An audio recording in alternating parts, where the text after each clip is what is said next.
શાંતિથી બેઠો હતો આનંદથી હો કપડો નવા ચશ્મા બચમા ઓફિસમાં ટનાટનમ બેઠો હતો અને એમાં યમરાજ આયા એટલે કે હેડ બેઠો છે એવો સીધો સ્વર્ગમાં લઈ જવું પેલો કે આપણે આવવું નથી તો કે નરકમાં લઈ જઈ તો કે આપણે આવવું એટલે કે હેડ ને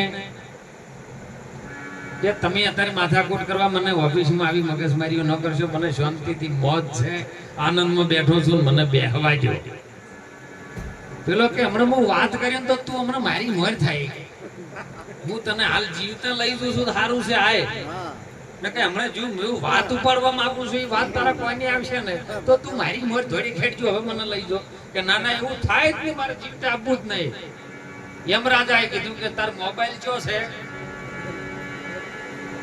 અને પેલા ખિસ્સા તપાસે કે મોબાઈલ ઘેર પડ્યો રહ્યો યમરાજા કે ઘરવાળીના હાથમાં આવી ગયો પેલો કે હવે નહીં રહેવું હવે લઈ રહ્યો પેલી લોક ખોલશે ને હમણાં જાગશે તો યમરાજાને મોર હેડતો છો એટલે મહાપુરુષો સંતોષે કીધું છે ને એ આવ્યું છે કેમ આવ્યું છે કંઈક સારું કરવા માટે મોરલો મૃત્યુ લોકથી આવ્યો મોરલો આવડાતે રૂપ ચોથી લાયો આ મોરલો મૃત્યુ લોકમાં આવ્યો છે સાહેબ આવ્યો છે તો કંઈક તો એ આધારે આવ્યો છે ને એ આધાર કોણ છે એનો આધાર છે સદગુરુ પરમાત્મા છે બીજો કોઈ છે સદગુરુ તમને લાયા છે કંઈક કરી લ્યો જીવનમાં કર્યા વગર કોઈ મળતું નહીં કરેલું ફોગટ જાતું નથી અને એટલે સંતોએ આજના જે નિમિત્ત ભજન છે એ વાણી મહાપુરુષો કાજી મોહમ્મદ શાહે વાત કરી સાહેબ जीव कहे कहा जननियों कहा पड़े जो तेरो हाथ तुलसी कहे जीव ने जहां पड़े तेरो हाथ ए छोड़ी मत जा तू मने हे ये कली रे मनदारा हेली मत जाने हे परदेश માં વણજારા જીહો વણજારા તમે જીહો વણજારા જીહો વણજારા જીહો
આપણી શરીરની અંદર જે રહેવા વાળો આ શરીરનો ધણી થઈને બેઠો છે જીત. મહાપુરુષોએ કાજી મોહમ્મદ શાહ આ વાણીમાં એવું વાત કરી કે ડુંગર માથે એક દેરી. તો આ શરીરમાં આપણે ડુંગર ચોક હતો. પેલા બધા તો કદાચ ચડી છે, એનાથી મોટો કૈલાશ આવે કે હિમાલય આવે કે મેરુ આવે કે મેરુ ગોતવો પડે ને. મેરુ માથે મોલ રચ્યો સાહેબ મોલની મોલ. જીવા સહી કરીને મોનો આપણી નેણોથી નજીક આ મેરુમાં જે આવન જાવન થઈ રહ્યું છે ને એનો જો શેડો લાગે છે ને એ મેરુ છે. અને ઈર્યું જો પકડાય ને, કારણ કે આવન જાવન તો રસ્તા છે, પણ આવન જાવનનું જો મૂળ ઘર ઠેકાણું થાય, નાદમાં તમારું મન લાગે ને તો કોક બેડો પાર થાય ને કે થાય એવું નથી. ડુંગર માથે દેરડી એમાં એના ઉપર ચડી ચડીને હું જોઉં વાટ. મારો ગુરુ જ્યારે આવે કોઈ સારી વાટ જોવા, અને વાટ છે એ વાટે જ આવતો હોય, બીજે ચોય જાય નહીં. નેળીએ ફેળી એમ ના જાય રહ્યો, એ વાટે વાટે આવે. એમનો ભક્તિ કાયા છે આ કાચની પૂતળી. જેમ કાચનો એક વખત તૂટી જાય ને ફેર વધો ન થાય ને, એમાં શરીરમાંથી પ્રાણ નીકળી જાય, ફેર વધો ન થાય હોવાનો. શીશો રે તૂટ્યો રે એ કાચનો ને પછી ના આવે વધો કે રે. એને રેણે થાય એવું નહીં કે વધોય થાય એવો. અને જો વધો થાય તો કોઈ આ સમસનમાંથી પાછા લઈ લઈને આવે એવા. અને એ ચમ પાછા લઈને આવી ખબર, એ કોમ ના હોય તો પાછા નકે વળી પાછા દબાઈને ગળચી દબાઈને પાછા કાઢી લે. એ શરીર કોમ કરે છે ને એનો પેલાનો ફાયદો થાય છે ને એટલી ઘણા પાછા લઈને આવે. પણ શરીર કે હવે કોમ કરે એવું નહીં તો એ ઠોહાઈને પાછો લઈ લે. આ જગત આવું. અને એ જઈને આ જગતનો તમાશો જોવે છે. હમણાં વાણીમાં પણ વાત આવી હતી કે જરૂર કે સડીને વાલો મારો બેઠો ને જોવે છે જગતના ભીંડરે બ્રહ્માંડ જોઈ લો તપાસી. હું રમી રહ્યો છે સાહેબ, એને જોવો. એ સદગુરુ તમારો આત્મા તમારી અંદર જાગૃત થાય ને તો જ આપણું કલ્યાણ થાય. હું બીજાનો આત્મા જાગૃત થાય એવું ના મેળાવે. કાયા કાસની પૂતળી કોનું જોડીને તારો સંગ કર્યો, પણ કથીર ને આપણે નદીને કિનારે બેઠો બગ અને મેં તો જોડ્યું હંસલો. અરે ઉજળો ભાળીને કર્યો સંગ પણ મુઢામાં જેને માસ. આ દશાલ થઈ છે. અને એટલે સદગુરુ હાચા કોક ગોપજો. કોક સાચો સદગુરુ બ્રહ્મનિષ્ઠ મળી જાય, પરમાત્માનો પુરાણી મળી જાય ને તો આપણો આ આયો ફેરો સફળ થઈ જાય એવી વાત છે. બીજું કોઈ કરવાનું નહીં. બીજું કરેલું બધું મટાડી નાખો. પણ વાત નથી આવી કે શું છે મારા પણ તારામાં, પણ એ તો કેવું પણ વરતવું પડે, તાણ કાઢવું પડે. રેણી છે પણ રેણી રેણીનું ઘર છે ને, અને એમાં રહેતો મેળ આવે ને કે આવે એવો નહીં હો દંડો. સંતોએ મહાપુરુષો દૂધે ભરી તલાવડી. ખબર 7 વર્ષો ચોય દૂધ પાડ્યું તમે હે? કારણ કે ભારત ભૂમિ ફરો તો બીજા એશિયા ખંડમાં ફરો, ચોય દૂધનું ભરેલું તળાવ પાડ્યું તમે કે આ તળાવ દૂધનું ભર્યું. તો સંતોએ મોહમ્મદ શાહે કીધું છે દૂધે ભરી તલાવડી મોતી બોધી જેની. આ સંતોની વાણીઓ છે ને દૂધ જ છે. ગાય ગાય ને બીજાને દૂધ પાય. સંતો એક ગાય છે સાહેબ. શું ગાય છે? સંતો વાણી ગાય છે. શબ્દ કે છે સંતો ગાય જ છે. અને ગાય છે ગાય છે ને દૂધ બીજા જગત ના પાય. હા સંતો મોતી એ ગુરુ મહારાજ નો શબ્દ છે ને વચન છે મોતી છે. અને મોતી જેની પાળ બોધેલી છે સાહેબ આ સરોવર. કાજી મોહમ્મદ શાહની વિનંતી તમે રહી જો આજની રાતો. કાલ તો કદી જોઈ છે અને કાલ છે નહીં. સમજણના ઘરમાં કાલ છે. આજની વાત કરો, વર્તમાનની વાત કરો અને વર્તમાનમાં જીવી લ્યો તો આનંદ છે. ને કે કાલ તો ડખાશે. એટલે મહાપુરુષો જગાડે છે સાહેબ. કોઈ સંતોનું શરણ સ્વીકારી, કોઈ સારા માણસનો સંગ કરજો. હાથ જોડીને વિનંતી કરું છું. સદારામ બાપા કહેતા હતા, દોલતરામ બાપા કહે છે, પરથીરામ બાપા કહે છે, અને આવા સંતોય કહે છે કે તમે વ્યસનથી મુક્ત બનજો. દીકરા દીકરીઓને ખૂબ ભણાવજો, શિક્ષણ પ્રાપ્ત કરજો. હાલના સમયમાં તરવેરીઓ લેવા જેવી નહીં, કલમ લેવાની પકડાવજો સાહેબ. નકામી ઓમ છે તરવેરીઓ લીધે મેળ આવે એવું હાલ છે.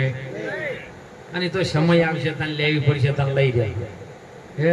પણ હાલ કલમ પકડાવજો, તમારા દીકરી દીકરાને ભણાવજો. ખૂબ મા બાપની સેવા કરાવજો. અને દીકરી દીકરાઓને પણ વિનંતી કરું છું, તમે તમારા હાલમાં પ્રગટ જે મા બાપ છે ને એમની તમે સેવા કરજો. બીજો ભગવાન નહીં વિશ્વમાં, જો ભગવાન બીજો સહેજ નહીં. જેને તમે મંદિરમાં ગોતી રહ્યા છો ને એને તમે બેહાર્યો છે. એક શાયરે સુંદર વાત કરી, આટલી વાય કઈ વાત વિરામ કરું. એક શાયર પરમાત્માને શાયરી બોલે છે કે હે परमात्मा तू भी कलाकार और मैं भी कलाकार, तूने भी असंख्य पुतले बनाकर जगत के अंदर भेजे हैं और मैंने भी असंख्य पुतले बनाकर जगत में बेचे हैं. पहले भेजे हैं पहले बेचे हैं. तूने भी असंख्य पुतले बनाकर इस धरती पे भेजे हैं और मेरे भी तेरे जैसे पुतले बनाकर जगत में बेचे हैं. लेकिन अफसोस मुझे दुख इस बात का है कि तेरे बनाए हुए पुतले आपस में झगड़ते हैं और मेरे बनाए हुए पुतले के आगे जगत सिर झुकाते हैं. मंदिर में जो कारीगरी बनाયું ને એ લોકો જઈને માથા કોટે, હે ભગવાન આ રણુજામ લેન લાગી છે, હે ભગવાન. પણ એ જઈને જોજો કે મારા પાડોશીનું સારું થાય એવું કે છે, કે મારા એક ઘરમાં ખાડો થાય પેલા બે ખાડા થાય એવું ન કરતા. અને એવું કરવાનો ભાવ જ્યારે પ્રગટ થાય ને એટલે તમારું ઓટોમેટિક સારું થાય. તમે જેની રાહ જોઈને બેઠા છો ને ટૂંકું દ્રષ્ટાંત કે કરું, એક ઓધળો ભક્તિ કરતો અને ભગવાન ભોળોનાથ પ્રસન્ન થયા. એટલે કે માજ માગે આલો એટલે ઓધળો ફોફો મારવા માંડ્યો કે કોણ છો તમે? કે હું જે એની ભક્તિ કરી ભોળોનાથ, કે સાચું કરવું સાચું. તમે ખરેખર પ્રગટ થયા કે ખરેખર? માજ કે ના પ્રભુ તમે ખોટું બોલો. એટલે કે હું ખોટું ના બોલું, તું માગે એનાથી ડબલ તો તારા પાડોશી ના બોલ. બોલો કે મારું બધું આટલા વર્ષથી હું ભક્તિ કરું, મારા પાડોશી ડબલ થાય કે આ મેળ આવે હો તો કે પ્રસન્ન છે તારે માગવું તો પડશે. હવે ભગવાન બોલી ગયા તારા પાડોશી ડબલ આવે એટલે હોય ને. આ કે મારે એક ઘર બને બંગલો હારો, એને એક બંગલો બન્યો, બાજુમાં બે બંગલા બન્યા. એટલે કોકે કીધું ભાઈ તાર પાડોશી બે બંગલા બન્યા. કેમ કે આ તો જોઈ તો કહેતો નતો કે તાર પાડોશી બે છે, કે તાર મારે એક ક્ષેત્ર થાય, પેલો મારે બે ક્ષેત્ર થાય. એટલે મારો મોટો કે આ તો હું માગું છું પાડોશી ડબલ થાય. કે તમે મારા ઘર મોરીએ વગણામાં એક ખાડો પડે,